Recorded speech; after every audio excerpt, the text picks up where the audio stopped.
Hello, Sumo fans, and we're back. Just going to go a little bit over day 11, talk about day 12. It's getting pretty crazy, as we thought it would. So, let's go over first. Hoshoryu is now the sole leader, 10-1, followed by Oho and Takayasu, 9-2. Abi, 8-3, and Takayasu and Nishiki Fuji, 8-3. So we've sort of narrowed down the playing field a little bit.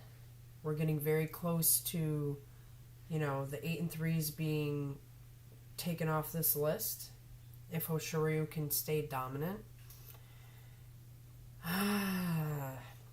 Hoshoryu looked very, very good today.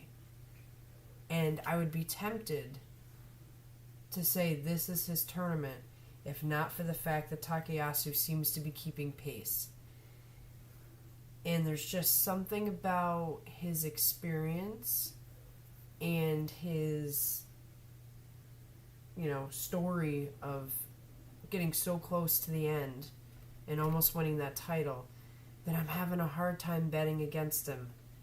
But boy, Hoshoryu really looks like this is his time and he wants to capture this now.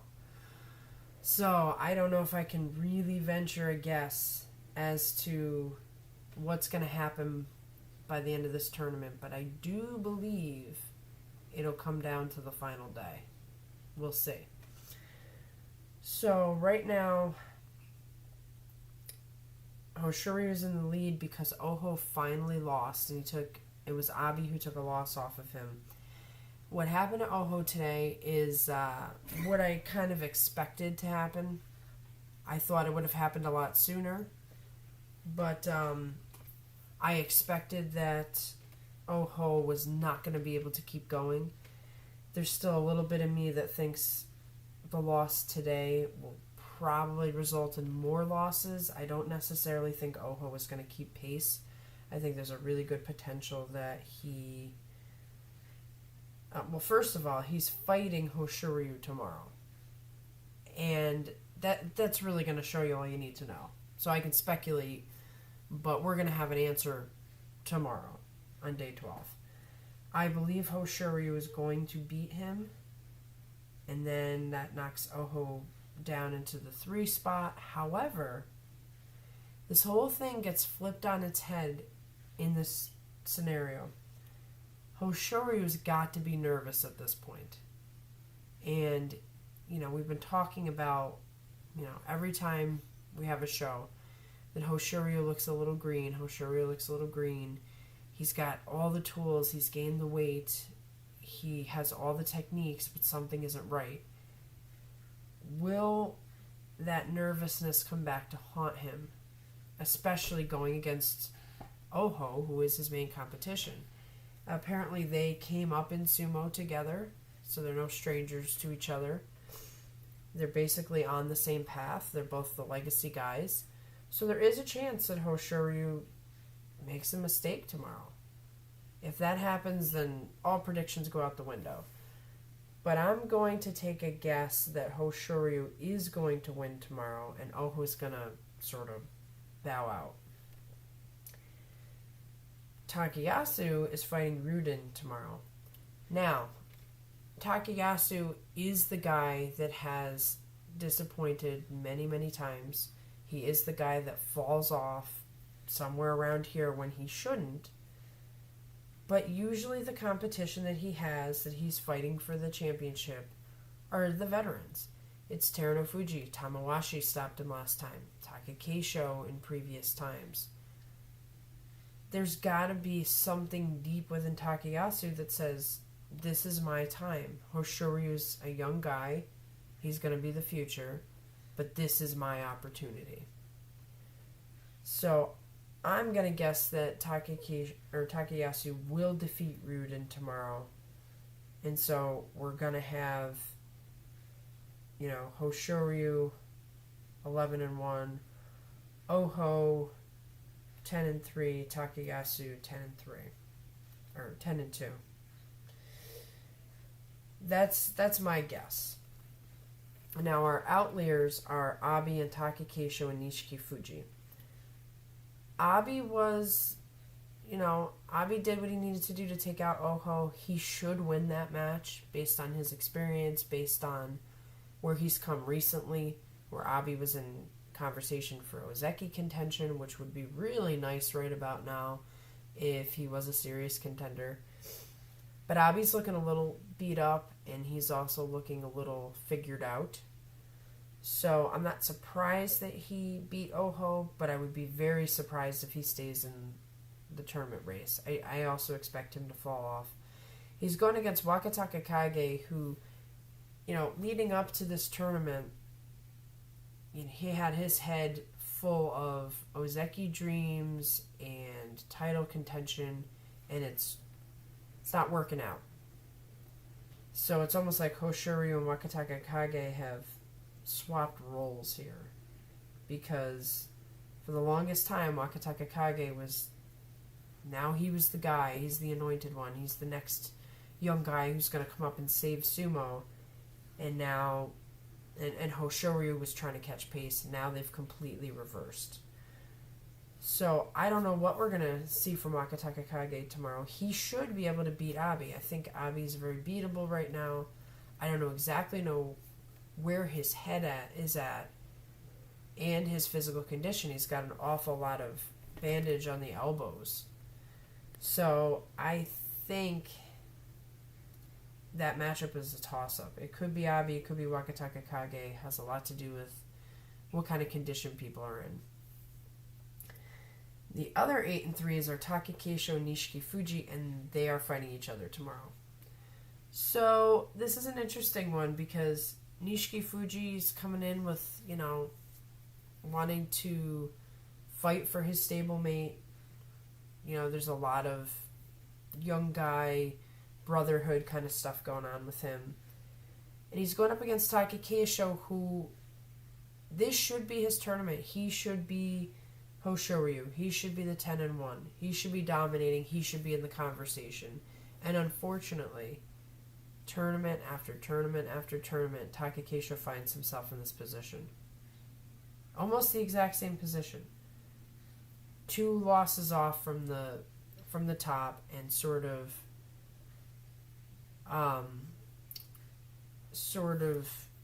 hanging in there.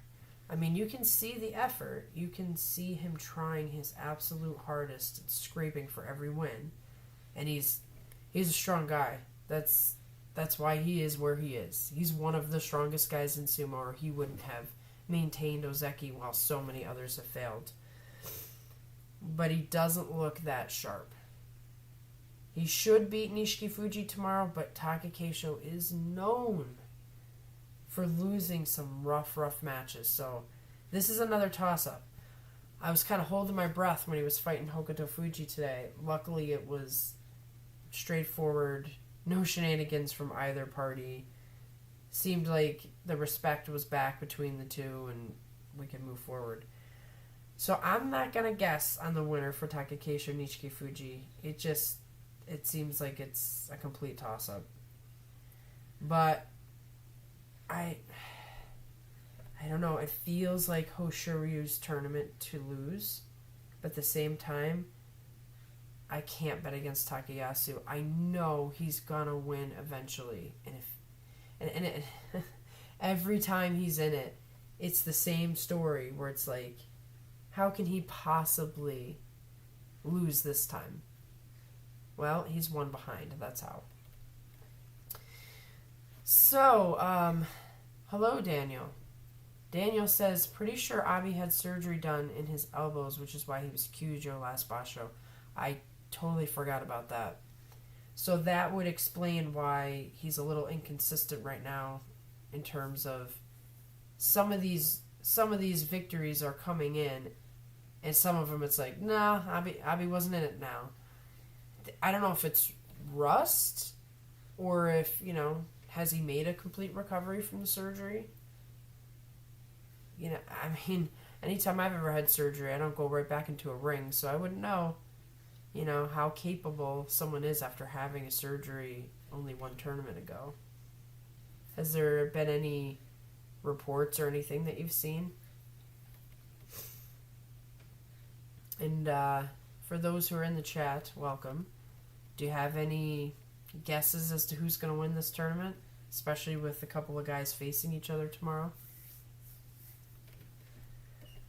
I cannot wait for Hoshoryu and Takayasu to fight. That's gonna be something else. And I mean, we could very well get a tie here at the end. We could very well, boy, wouldn't that be something? We've been hoping for a 3-way tie all this time. Hello, Michael. Nice of you to join us as well. We haven't had a decent, real 3-way tie. It's possible here, but it really does look like it's going to come down to Hoshoryu and Takayasu. Really does seem that way. Ha! Quackaroo. I like it. That's a great name. Dan, if you want to say who you think is going to win this tournament?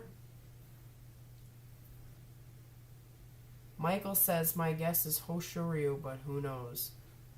It really is kind of shrug your shoulders stuff. It's been a little strange because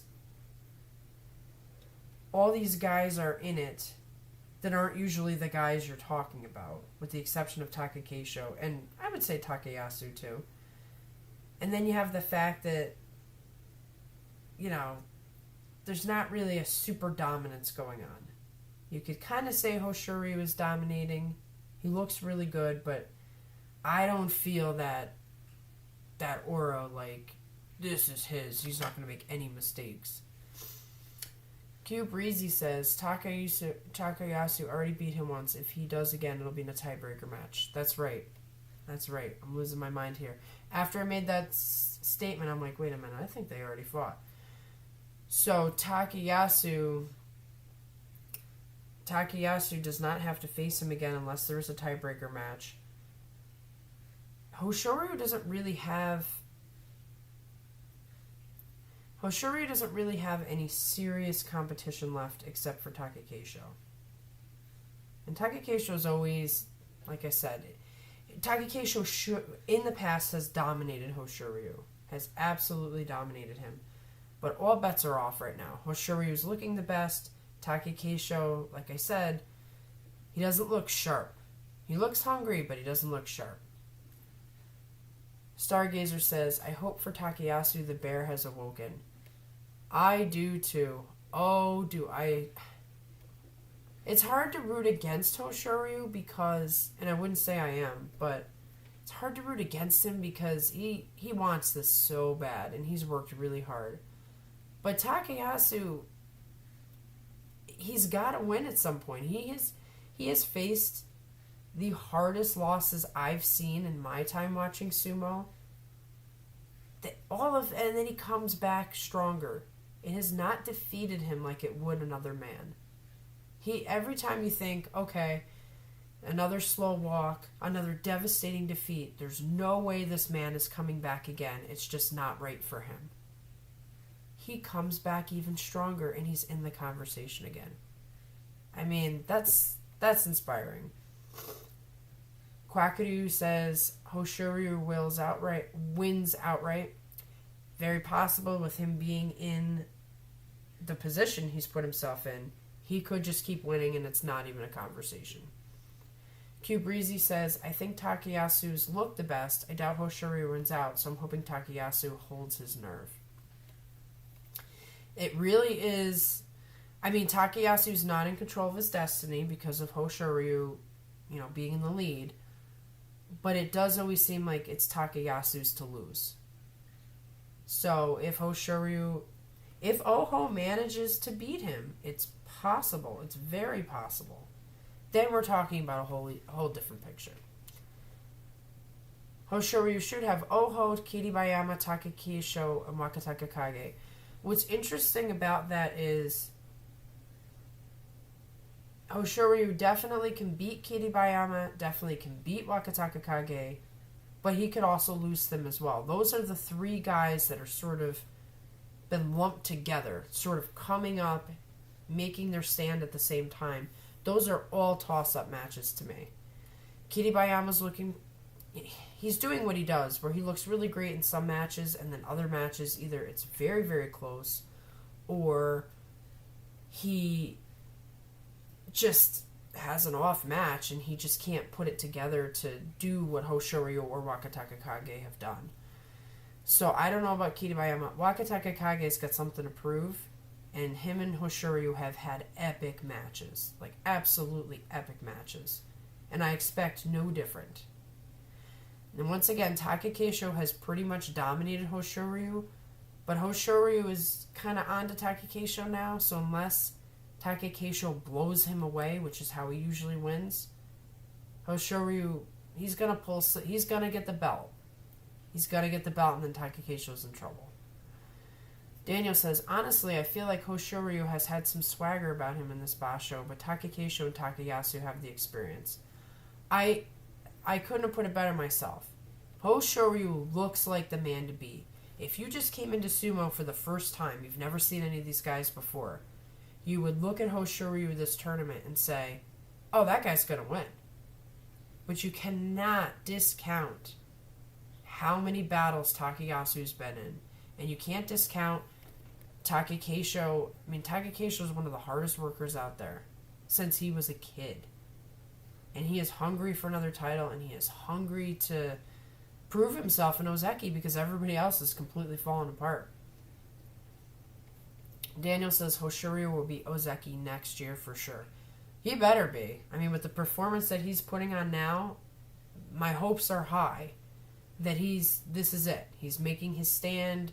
We're finally going to get somebody who can be Ozeki and stay in the role for a very long time. We really, really need that now because I don't know how long we have Terunofuji, and I don't know when he's coming back.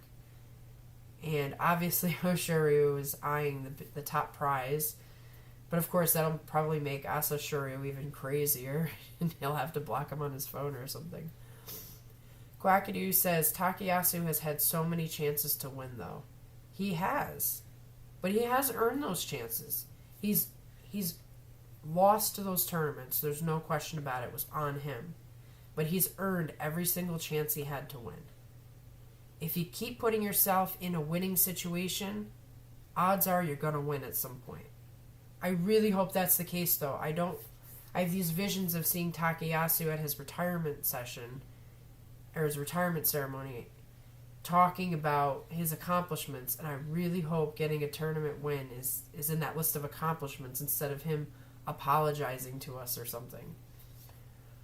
Michael says, with the current state of the Ozeki, does a 14-1 Hoshoryu get promoted to Ozeki? I don't have the figures in front of me. He still needs to have 33 wins. Quackadoo says at 31 wins, though. I don't think they break that 33-win rule. But here's the official rule. It's 33 wins or the equivalent, I believe.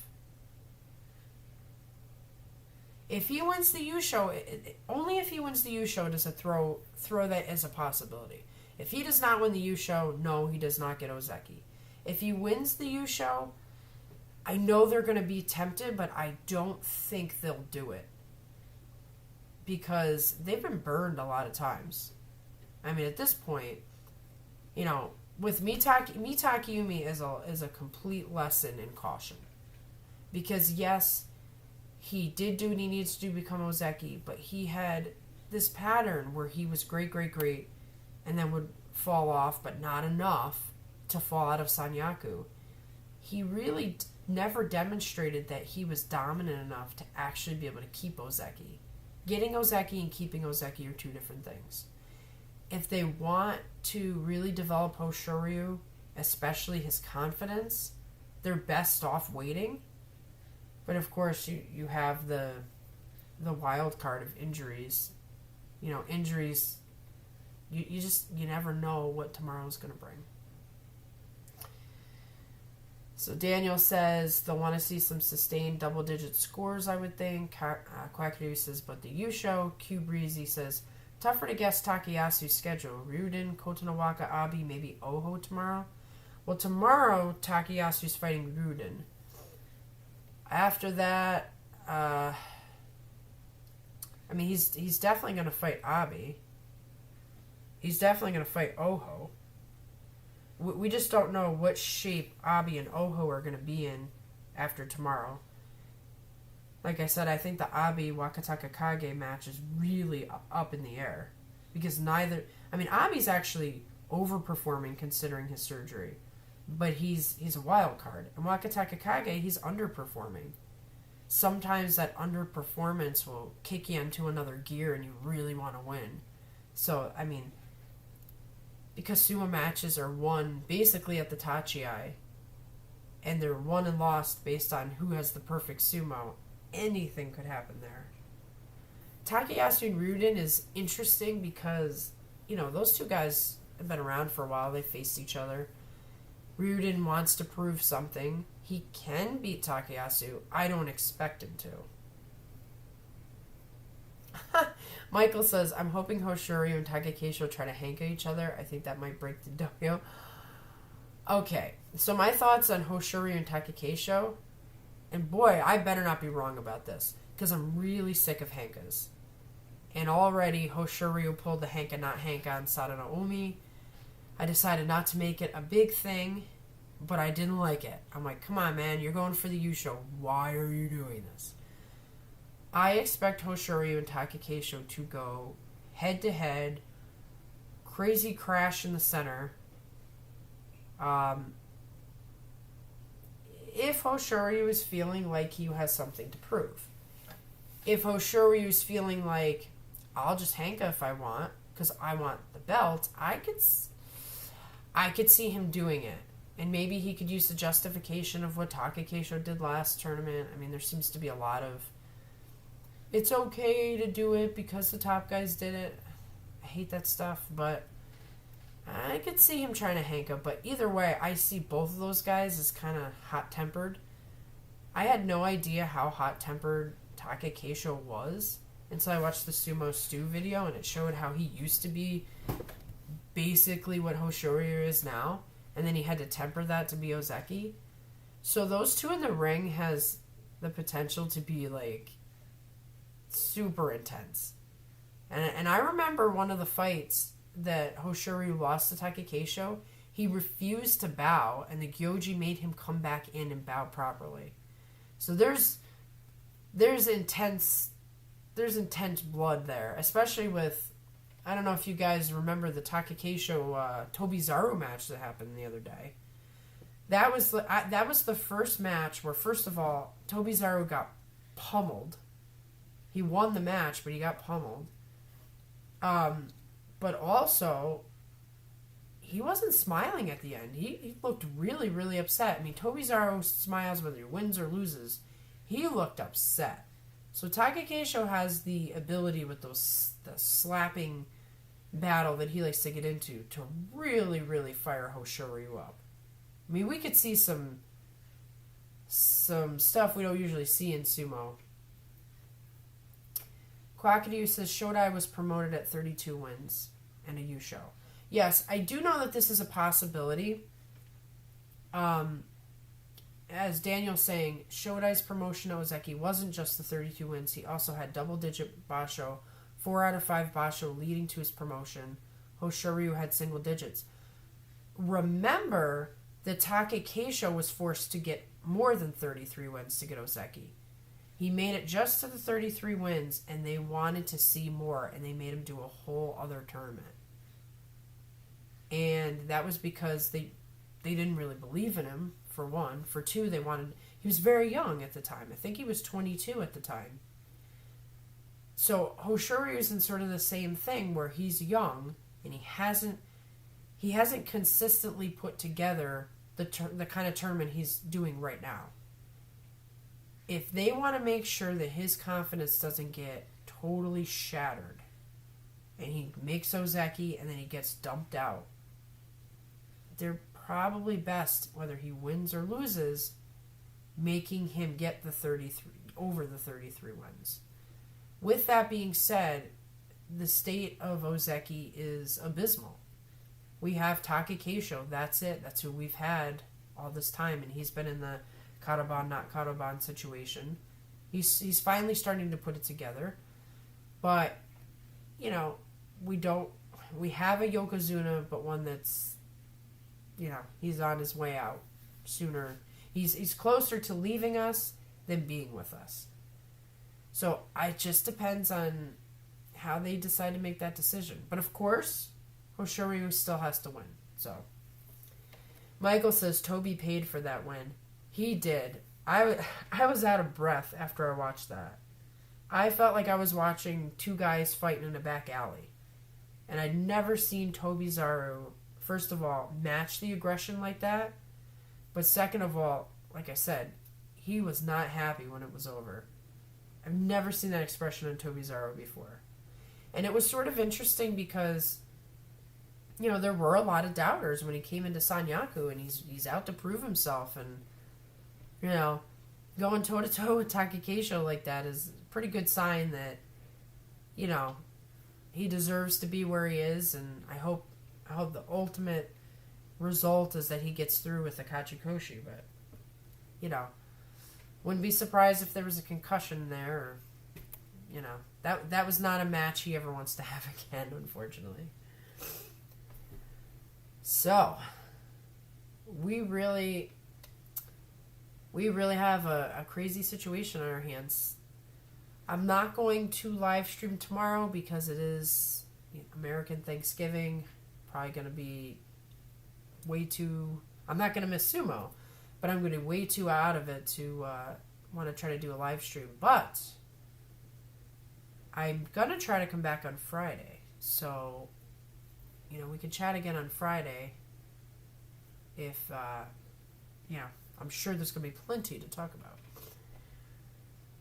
Toby crawled on all fours, true to his nickname. Yeah. Well, what's funny about Tobizaru this tournament is, if you were listening to the preview show, John and I were sort of making these friendly bets.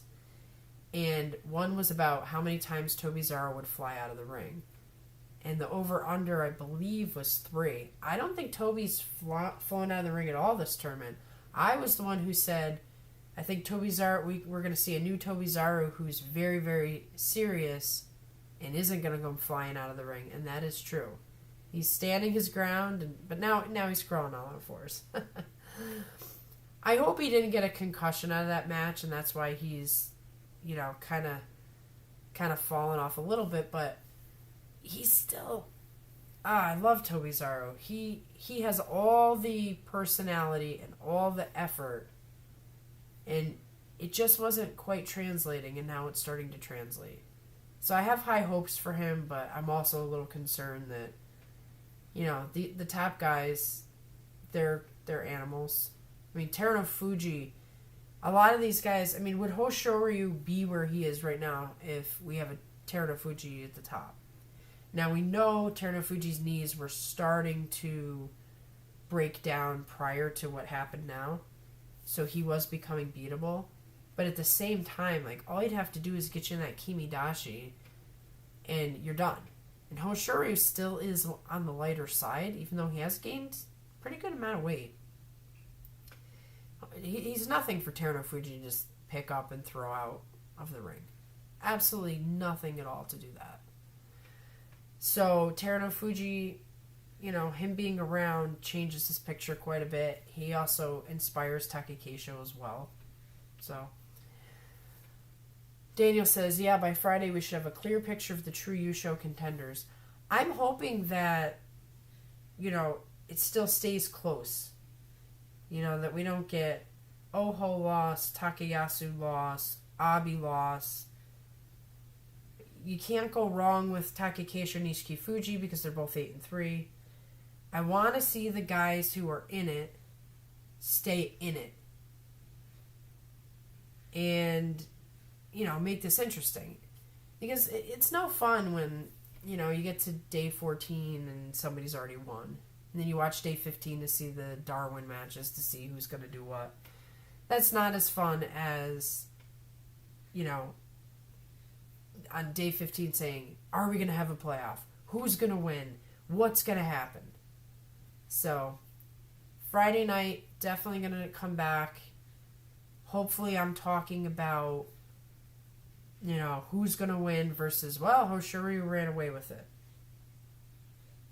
I'm sure Hoshoryu would like nothing more than to just keep winning. And it's going to be something. Michael says, I bet we don't see Teru until March. Hopefully he'll be closer to 100%. I wouldn't come back till March if I was Terunofuji. There is no reason to rush back. Absolutely no reason. Like, Abi's back. Daniel brought up that he had surgery right before last tournament. He has to come back because he has absolutely no protection. But Terunofuji has all the protection in the world. Because first of all, once you make it to Yokozuna, there's no demotion. There's just, you retire or you stay in. And second of all, Kisano Sato, Hakuho, Kakuryu, they really set a standard that you can be out for long stretches of time and we'll give you a pass. And in a way, it's kind of good they did that because now they're in this situation where they've got one guy and he's hurt and they've got absolutely nobody in the wings. I'm hoping by March that we're talking about a couple more Ozekis as well. Because, honestly, Takayasu gets a lot of flack, and I understand it because we really want to see a good Ozeki. We want to see Ozekis win. We want to see Ozeki Sumo. But you got to give him credit for hanging in there when everybody else has been dumping out. And hanging in there despite every single injury he's gotten. He's a tough guy. I like tough guys. Quackadoo says, I want Hoshoryu to keep winning, though. I understand it. It's very tempting to just root for Hoshoryu to be the next guy. It's very exciting to see an up-and-comer in his position. It's very exciting to see a first-time guy win a tournament. I really hope if he does win that we get a lot of personality in the exit interview, so to speak. But I think if Takayasu pulls this off, I don't know. I think I'll cry. Because this poor man, he doesn't give up. He doesn't give up. I want it really bad for him. Not rooting against Hoshoryu, but I'm rooting really hard for Takayasu. Hello, Liddy Lid. Glad to see you stop by. Michael says, either Hoshoryu Yusha or a 5 Rikishi playoff chaos. If it comes down to some sort of massive playoff chaos, that really doesn't bode well for Hoshoryu, I think. I think the scenario in which Hoshoryu wins is if he wins outright. I think if he gets into too much trouble or too much chaos, I don't know that he has it in him to win. He just doesn't have enough experience. Now, he could totally be, I could be wrong about that. He could totally prove me wrong. For instance, when Hakuho was coming up through the ranks, he was a young guy. I think he might have been 21 at the time, and he would just win, and he'd have his downsides, but it was pretty obvious once he made it to the top division that he was just a phenomenal talent. And even when he got Ozeki, and he gets Ozeki, he gets hurt, he mixes the next tournament, and then he goes Kadoban. He ends up clearing Kadoban, and he never looks back after that. Eventually, we may never see another Hakuho, but eventually we're going to start seeing somebody who's just the next great talent. And so the next great talent always has a moment where you're like, oh, he's young, he's green, there's no way he's going to get through this pressure. But if he's that guy, absolutely he's going to get through that pressure. Absolutely. So we're going to find out what Hoshoryu is made of in the next couple days, and I'm here for it. I know John is going nuts too. John cannot wait. He's just pacing the floors. So, if anybody else has something else to bring up, I'm going to stop the stream soon Anybody have any other topics I want to discuss before I end? I'm just, when this tournament started, I was kind of bored at first. I think it was the first 5 days. Was it 5? Let's see. Sunday, Monday, Tuesday, Wednesday, Thursday. It was day 6 when all of a sudden I'm like, okay, things are heating up. But leading up to day 6, I was a little like, couldn't tell where it was going. The sumo was okay. There wasn't, guys really staying in it. There weren't a lot of throws. It was a lot of standard sumo. It was a lot of, there was a lot of losses in the beginning with the exception of Hoshoryu, where it seemed like, wow, are we going to have like an 11-4 champion? And then things started to get more intense that Friday, and then things started to settle. And the guys who were going to make their move started making their move. Tulio says, Papa Bear always fails at the end. Is his mind different this time? Don't know. That is the question. But this goes against him and goes with him at the same time. He's not in control of his destiny. He's not Hoshoryu right now. When Takayasu is the top guy, his mind is way different than when he's chasing somebody. His worst losses have been when he was the guy to beat, and then just the pressure got to him or he made a mistake. And you can't...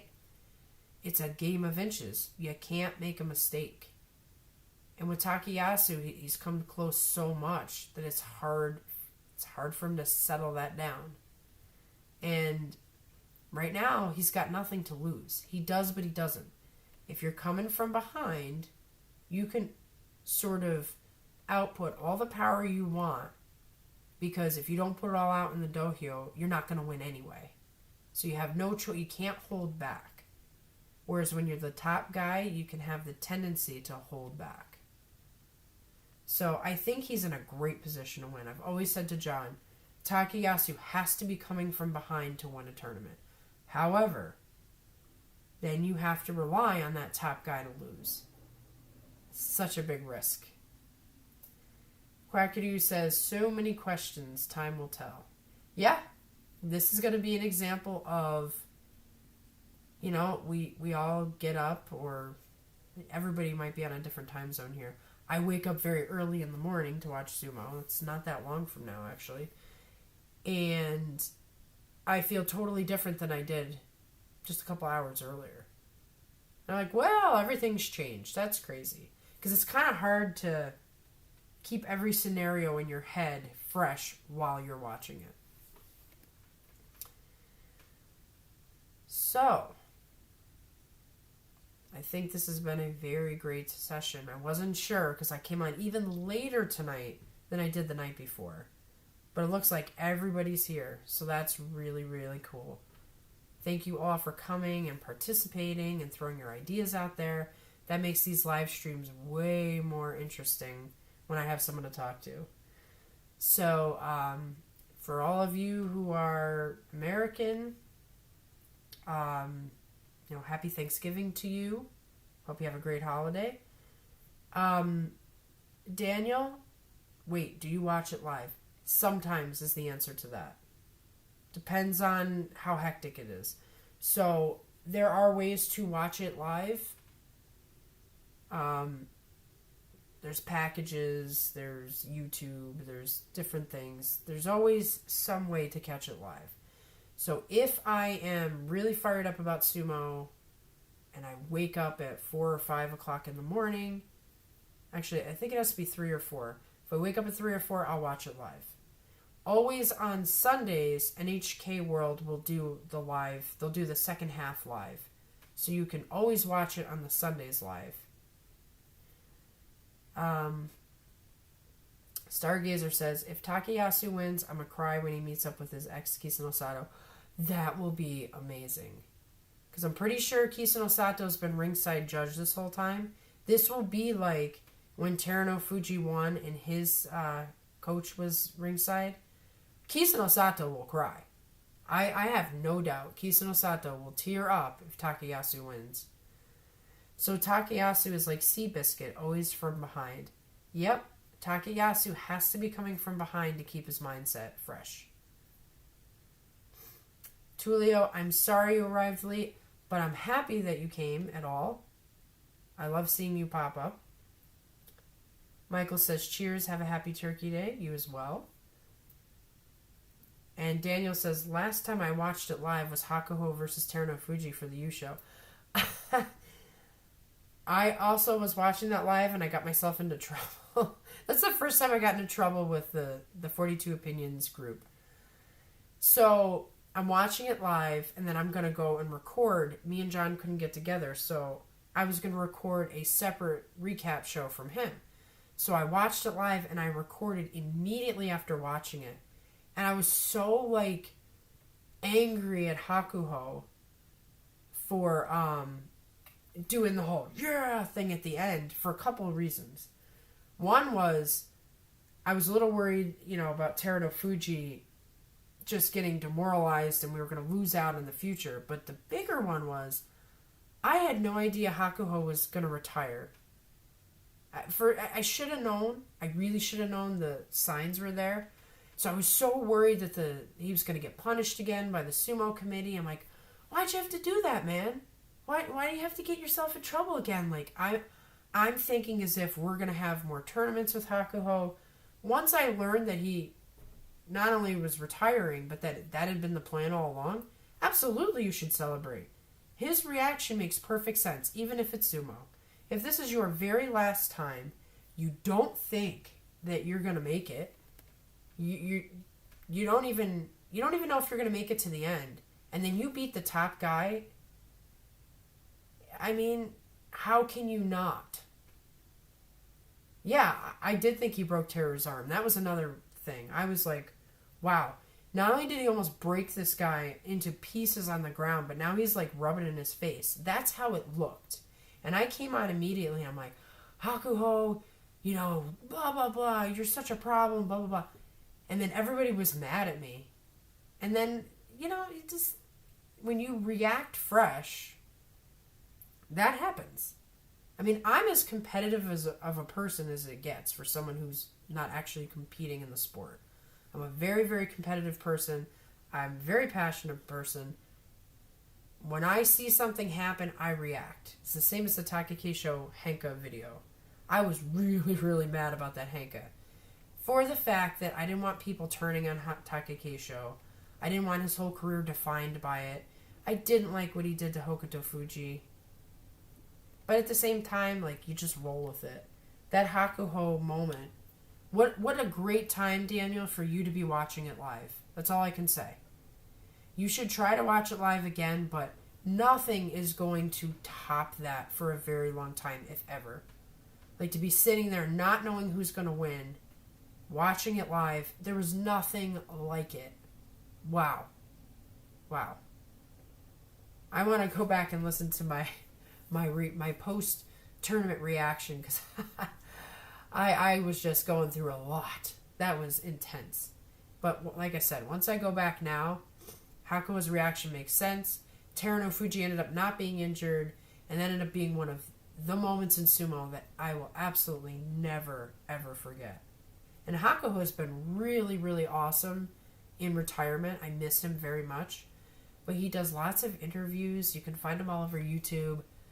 The Sumo Primetime channel, he had Hiro Morita come into the training sessions. God, what an amazing mind Hakuho has. I highly recommend you guys check out any interviews he does, because he's so much more relaxed right now. And then Michael says, that was his Henka to the JSA since he wouldn't be able to punish him. Yeah, in hindsight, knowing that this was going to be his final moment dealing with them, it actually makes it kind of funny, too. It really... I'm not, completely without a sense of humor. I mean, like I said, Chiyoshima can Henka all he wants, and it'll be funny. No one's going to get mad about it. But, yeah, Hakuho is quite the character. He really is. Tulio says, I don't like Morita's style. I like Hiro. But he does have a certain style, and he has his favorites. You know, he definitely has his favorites, and, you know, to his credit, he actually really, really goes for his guys, even if it seems like there's no way. Like, he's a big Mitakayumi fan. And, you know, he's talking about Mitakayumi winning tournaments, and he's talking about Mitakayumi becoming Yokozuna, and I'm thinking to myself, Hiro, you're blind. His history does not show that he is capable of that kind of pressure. I'm a little surprised that he fell out of Ozeki so quickly, but I'm not surprised that he fell out of Ozeki. He just doesn't have the X factor, the ability to, like, punish himself enough. You have to be willing to be punished to be Ozeki. And in some ways it's crazy. In some ways it's a fool's errand, because you're destroying yourself as an Ozeki. And what kind of future do you have? Like, are you willing to take the risk to get yourself pummeled? And then, you know, you retire at 34, 35 and hoping that you can walk. Hoping that your back stays good. I mean, Takakeisho is going to have that neck problem the rest of his life. So, in some ways, you're crazy to be an Ozeki. But, hey, that's what it is. You know, you choose your passion and you put everything into it. Tulio says, Hiro is too clowny. Like you said, though, it's a style. You know, he's got sort of the up-tempo style. And it's very Japanese. I could say that. I see Hiro as very Japanese. And if you're watching the NHK show, he's sort of, you know, the yin to the yang of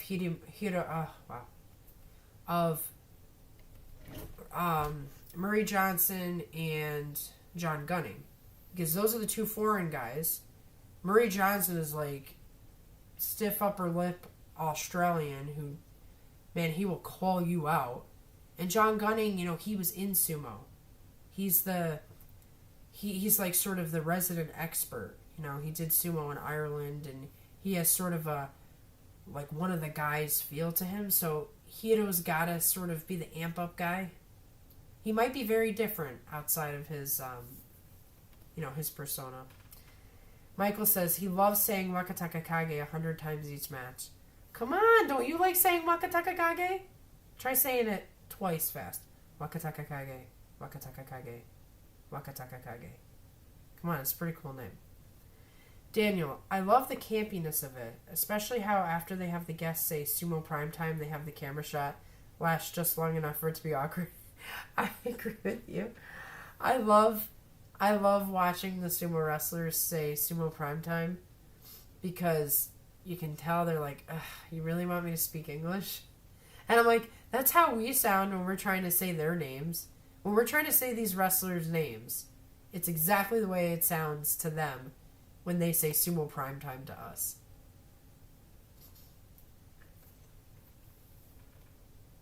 Quackadoo says, Takakeisho has to push himself, in my opinion, because of Takanohana entrusted him.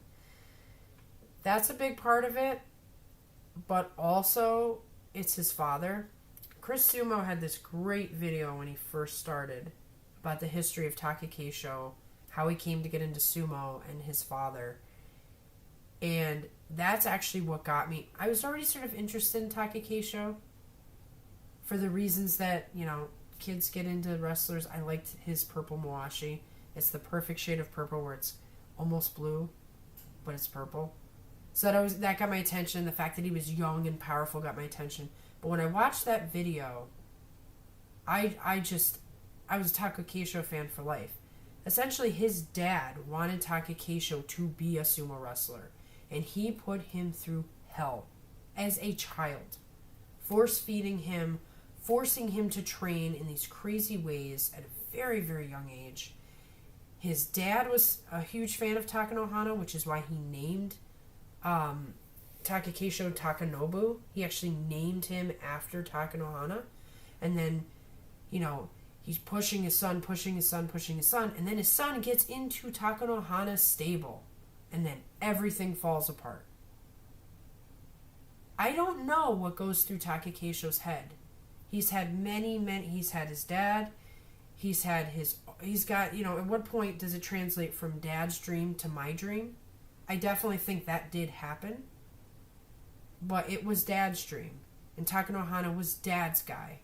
And then Takakeisho fulfilled all the things his dad wanted him to fulfill. And then Takanohana's out the door. And Takakeisho's thrown into this chaotic situation.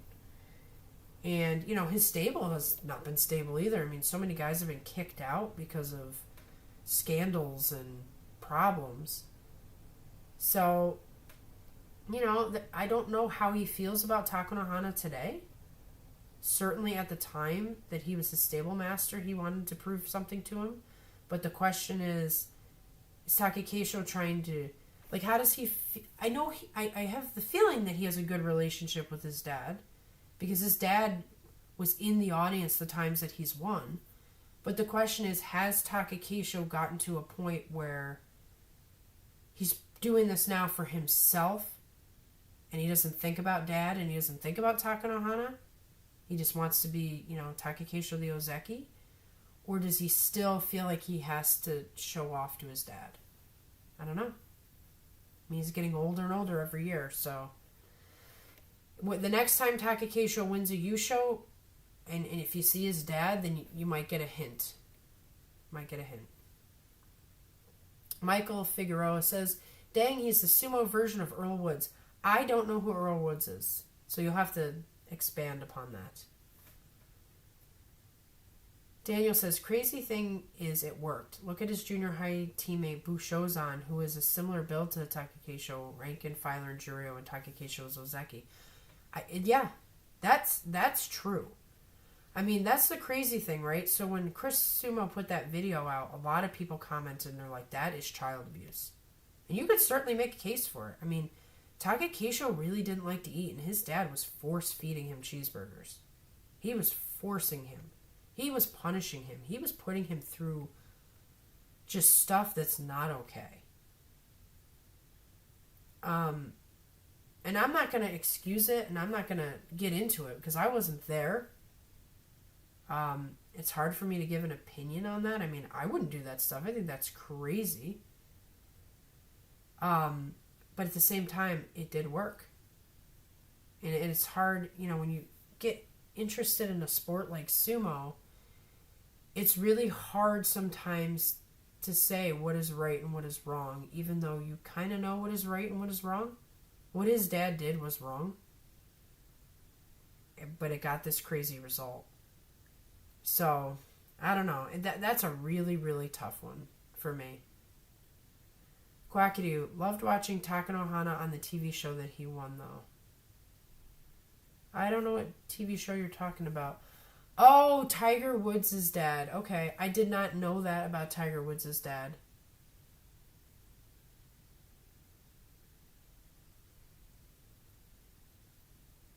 That makes sense. I mean, that's why Tiger Woods has gotten to where he's gotten, but at the same time, he's also run into a lot of trouble. I'm sure that has a lot to do with...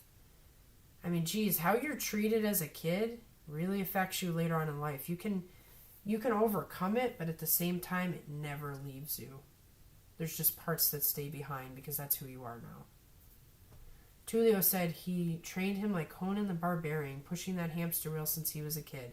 Yeah, and that's why no matter what happens with Takakeisho, I will never stop liking him.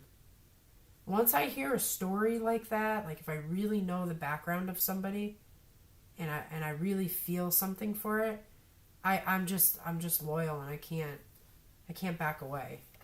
Hopefully Takakeisho never does anything crazy that'll make me say, no, you're not who I thought you were. But just thinking that, on top of it, what also was in that, a different video, that this one might still be on Chris Sumo's channel. A different video was Takakeisho, he was in judo, I believe, as well. He was doing other martial arts. Maybe it wasn't judo. It might have been karate. He was doing another martial art. But all of it, his dad's pushing him, and like I said, you don't know where the line is between what Takakeisho wanted and what his dad wanted. But I will say this. Takakeisho Takakeisho was made fun of and laughed at when he said his goal was Yokozuna. And that also hit me. That kid made sure that he got to Ozeki. Despite the fact that he doesn't have the body for it, despite the fact that his dad tortured him, despite the fact that his coach abandoned him. That man made sure he made it to Ozeki. And who's laughing at him now? I don't know. I don't want to get slapped by Takakeisho. Good night, Daniel. Have a great Thanksgiving. This has been such a great session. It's always great when you come on, so thank you. Stargazer. Taka is married, right? Yes, he is. Yep, a couple of years ago. She is an older woman. It's interesting because I haven't heard anything about children. And typically that doesn't... Who cares? What does that matter? But in sumo, usually you want to have an heir so you can train him to be a sumo wrestler. So I'm wondering what's going on with that, if we're ever going to hear anything about that, or, you know, if that's just a done deal. But he married someone whose father was a former Ozeki, and unfortunately he died young. So where they live, there's actually a dohyo in, like, the basement of the house. So he can actually train privately right in his house that he lives in with his wife. So there's another element, like there could be some trying to prove something to his wife, you know, considering that her dad is gone and he was an Ozeki and it's a sumo family. That element could be there as well. Kwakiryu says, the show, documental Hitoshi Matsumoto, he won and donated all the money. Oh, that's cool. I like stories like that. Poor Takanohana gets divorced. His son is estranged from him. And obviously he's out of sumo. That's a sad story. That's a real sad story. Hopefully he's happy somewhere. But just, oh man. That whole thing, just, Takanohana's life fell apart. And I don't think anybody talks to him anymore. Obviously not his wife, his son. I don't think he's talking to any of his former Rikishi. Last I knew, he, like, took off somewhere. Tulio says, we'll know how Takakeisho feels about his dad and the way he pushes his own son. That's the thought. That's the thought. We'll see if Takakeisho, you know, ends up having a child. A lot of these guys are having kids constantly. Like Takayasu just had another kid. Takada Fuji might be on 3 or 4 at this point. So, you know, there's incentive to have kids and put them into sumo, because sumo is not as appealing to the general population as it used to be. So a good portion of your future sumo wrestlers are going to come from sumo families. Or else the sport's just going to kind of, you know, it's going to disappear. So anyway, I think this is it. I was going to end about 20 minutes ago, but we were having such a great conversation, I didn't want it to end. So I'm going to go. Happy Thanksgiving to everybody. I hope you'll all show up on Friday. Probably going to be around this time again. It was so great. You guys are amazing. And thank you for supporting the show. Thank you for making comments and everything else. This is just a fun hobby for me and John, and it's just way more fun when you guys come and participate. So have a good night. Catch you on Friday.